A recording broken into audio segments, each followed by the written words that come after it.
interest and intensity.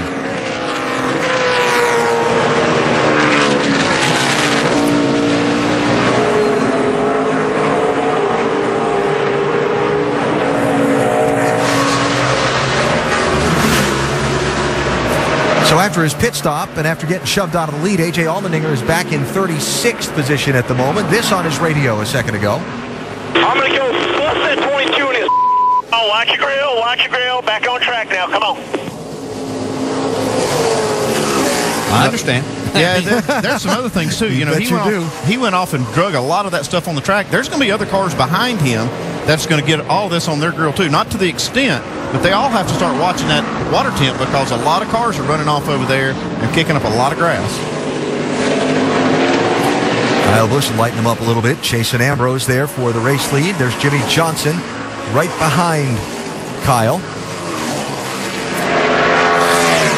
Couple of laps before the Allmendinger incident out there, somebody else kicked a bunch of grass up at that inner loop. This on Kyle Busch's radio about it. I do need to know when there's dirt all over the inner loop. Head for. You know, one of the things Kyle Busch and Dave Rogers talked about this week as they led up to today's race is that grill and how important it was. And they also look back at Saturday's race, the nationwide race, and Rogers was concerned because the few number of cautions and how the race never really slowed down. The pace was very fast, and the tires didn't give up much. Those issues have caused some sleepless nights for Dave Rogers getting ready for this race. And then you throw in the weather strategy. It's tough on a crew chief here today. Yeah, Vince, and one other thing about Kyle's comments there, because of the size of this racetrack, normally at an oval track, drivers got one spotter up on the roof watching the track for safety in front of him and warning him for things like that. Because this is a road course and there's no one place you can see the whole track from, these teams all have a second spotter out at that inner loop who just might not be used to the routine. Yeah, and so that's what you have to tell them. Make sure that they're getting you the information. Not only might there be an accident there waiting for you or something, but how important it is, because as you crest that hill, you can't see the racing surface there of the inner loop, and it only takes a split second for you to lose control. Yeah, you need to know what to expect. The grip level that you're going to expect through that corner to know how hard to drive in. Denny Hamlin trying to work his way up from deep in the field, that 11 car. Yeah, two drivers there. Jeff Burton started back there also. They're now up into that 21st or 20th and 21st spot as they go by David Ragan. Passing about 12 cars. Yeah. Hamlin, remember, the driver in the first of the two wild card positions in the championship at the moment, but it's very, very tight starting the day at Watkins Glen. This the race for second. Kyle Busch and Jimmy Johnson going on 2 seconds behind leader Marcos Ambrose. Ambrose, the second leader of today's race at Watkins Glen. Our telecast presented by GoDaddy.com. We're just underway on this famed road course in New York. Back live at Watkins Glen, riding with the leader Marcos Ambrose as we check and see who's in contention to race for $3 million in the Sprint Summer Showdown presented by the HTC Evo 3D. If Ambrose can hold on and win this race, he'll be eligible for the Sprint Summer Showdown finale at the Atlanta Motor Speedway. If he wins that race, himself, a fan, and a charity of Marcos's choice will each win $1 million. Paul Menard, Brad Keselowski qualified. Check it out, sprint.com/speed. Ambrose heading to pit road for a stop, Dave. And crew chief Todd Parrott has been out of his seat for the last 4 laps, working with his engineers. Should we pit for strategy now or wait? They choose now. Marcos has not said anything detrimental about the race car. They will take 4, fill it full of Sunoco fuel. He'll get a chassis adjustment as well. Doc. Juan Pablo Montoya, likewise full of fuel. They're going to get Sunoco fuel when it changed left side tires. They told him to be very, very conservative coming in, and next thing, we can ill afford a speeding on pit road penalty. And folks, if you calculate this, right now these guys can go just past lap 45, just to halfway, in case rain were to come, Alan. And Doc, we'll mention, don't adjust your sets. That ceiling, the cloud cover, is coming down on this racetrack, getting very foggy and very overcast here. And we're keeping an eye on the weather situation. Here's the race for the lead now. Kyle Busch, 18. Jimmy Johnson, 48. You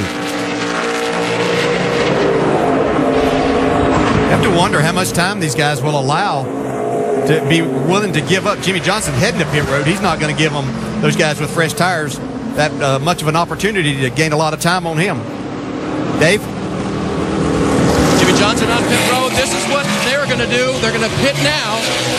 And as you guys said, can't wait too long. We saw that last week at Pocono. When one guy pitted, you couldn't lose the advantage back in the field by having old tires. So that's what Johnson's crew will do. They'll give him 4 fresh ones and send him back on his way. Lap 18, I believe, Alan. That is correct, Dave. And that 40-mile-an-hour pit road speed limit mentioned before on the call of the Montoya pit stop. Don't get caught for speeding, because then all your carefully placed strategy gets kind of blown up. Yeah, that's exactly whenever the crew chief like to be inside there with the driver and wring his neck about that time. Exactly right. You think?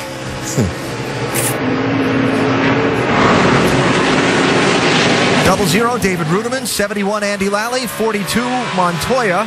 Montoya with the fresher tires. Yeah, and this is a position you hate to get yourself in. You have those fresher tires. You know you can make some time right now, but you get caught in traffic in places you really can't pass. Pit stop kicked Montoya back to 27th spot for the moment.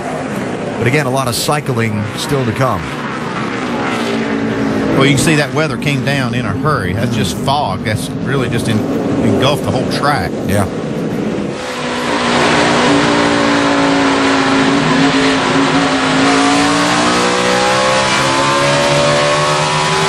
Boy, he got the gas down there, didn't he? Yeah, you really have to take advantage. There's about 1.5 seconds to 2 seconds difference on these fresh tires. And if you get those, you need to be able to make that time up. If you don't, then the pit stop really didn't make that much difference for you. Well, what you hate to do is like you say, right now the tires are a couple seconds quicker. Yeah. If you waste 5 or 6 laps trying to get by all these cars, then you get clear track and your tires are not there. So that's why the intensity level's high. You got to take a few chances. Montoya now just making his way by these cars. What's good about having someone like Montoya who is so good at getting the power down on the exit of these corners, he makes these passes look relatively easy. Juan Pablo, the defending winner of this race, just dominated here at Watkins Glen a year ago. Has really had about a lousy month, and a good finish here can help them get some momentum and turn things back the other way. No pit stop yet for Kyle Busch. He's the leader. Tony Stewart, Brad Keselowski, Martin Truex, Carl Edwards. No pit stops for them either. They're out in front. Ambrose, who stopped a minute ago, who was the leader, is back in 19th.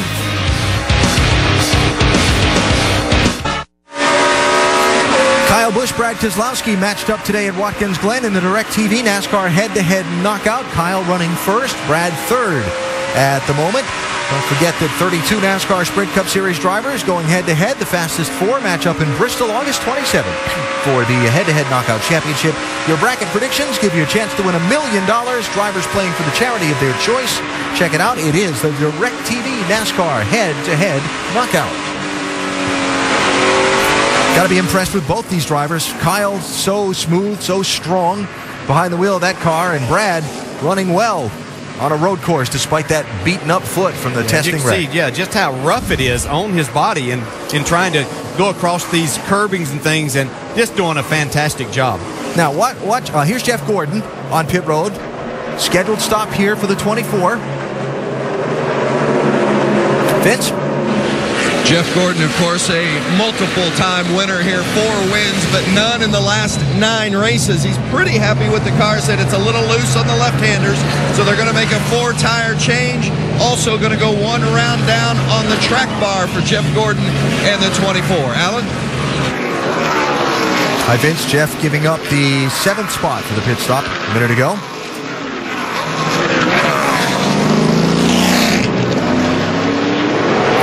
And accelerating and blending back in the line. Look at how much the ceiling, the cloud cover, the fog has come down on this racetrack. That's Kyle Busch, the race leader, not yet having pitted. There's an interesting strategy they've got going here. Well, he's out front right now by over 8 seconds, so he can kind of run his own pace. And if he's on that 2-stop strategy, this would be a good place for him. He's got a place to run without a lot of traffic, not being pushed. Tony Stewart, second in the 14, our in-race reporter today, the 5-time winner here. Brad Keselowski right behind him. Yeah, talk about how good a job he's doing. Anytime you can see Tony Stewart on a road course, you're doing a great job, much less whenever you're doing it injured. 34, David Gilliland leading pit road. 99, Carl Edwards in, Vince. Guy said the rear of the car is just jumping out a little bit. Feels like it's a little bit loose, so they're going to make a track bar adjustment. Also adding a spring rubber for Carl Edwards. 4 tires with an air pressure adjustment as well. The 99 of Carl Edwards. It's been a long time on that left rear trying to get a spring rubber in. It's going to cost him a lot of time. Wow. I don't know about that. Yeah, I don't either. Because I don't think they expected it to take them that long, but that's a huge adjustment to make under green. And Andy, you were talking about, the dramatically different track conditions from what they were expecting yesterday to what they're racing on this morning. They were not able to take the cars back to the garage and work on them. They had to basically start this race the way they were going to start yesterday. Watch this. Wow. That's bad, but let me tell you, one key point here, though. The drivers are seeing they're a lot lower than that camera angle, so their visibility up there is probably a little better than what we're seeing. Yeah, you could see that from the onboard shots that the drivers aren't having any problem seeing, but just to give you an idea how much that fog has come down, that's our camera high outside of turn 5. Yeah, you can see this low shot. It's still not good, but it's nowhere near as bad as what we saw. I can see well. You guys are kind of up in the clouds there. Sure, NASCAR official knows that we can see perfectly fine on the track. Yeah, you can see right there. Yeah, that was a good illustration from Carl. And we can see from these low shots that the visibility down on the track is okay. But, boy, if you get up 10 feet, you can't see anything hardly. He might want to change his mind about right now and say that he can't see so he can get a caution before he gets lapped here. You think? Kyle Busch not yet having made a pit stop in this race. Carl Edwards, after his pit stop, is the last car on the lead lap back in 32nd place. And that long stop we saw with the left rear. Yeah, that's just going to cost him a lot of track position. And we were talking about making that adjustment under green. Well, they don't plan on pitting under the caution today. If the caution came out here and Carl were the last person on the lead lap, they might come in and try to make another adjustment. But most of the adjustments they're going to make are on those 2 pit stops, or 3 they were planning on making. Yeah, none of the planned strategies are pitting under yellow unless it just happened to hit right on your window. Now, in this cycle of pit stops, remember Marcos Ambrose was leading the race earlier, gave up the lead for a pit stop at lap 17. You see Ambrose currently in 10th position.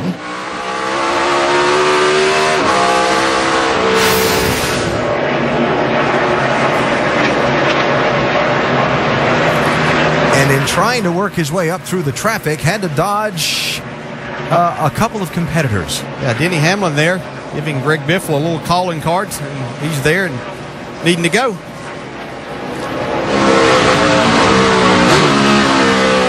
It's a high-speed left, and you see Denny lock his brakes up. He was trying to stay off of Greg Biffle. Ambrose took advantage and was able to go by both cars.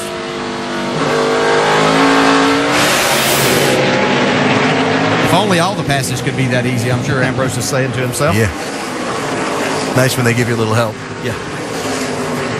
And that is Biffle off the pace.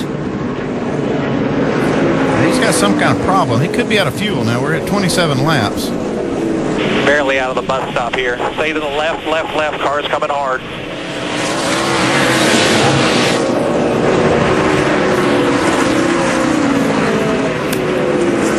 Just went a lap down there. You could see Kyle Busch go by. And this is probably going to bring out a caution. And there it is. Full course caution. Dale Jr., Jeff Burton got onto the pit road before the caution waved. Greg Biffle had yet to make his pit stop.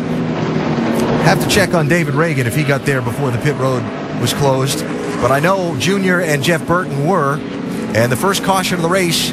Try to get a push truck, guys. Try to get a push truck when you can. I'm working out of here. Working out of About a third distance in for Greg Biffle's stalled car out at the inner loop.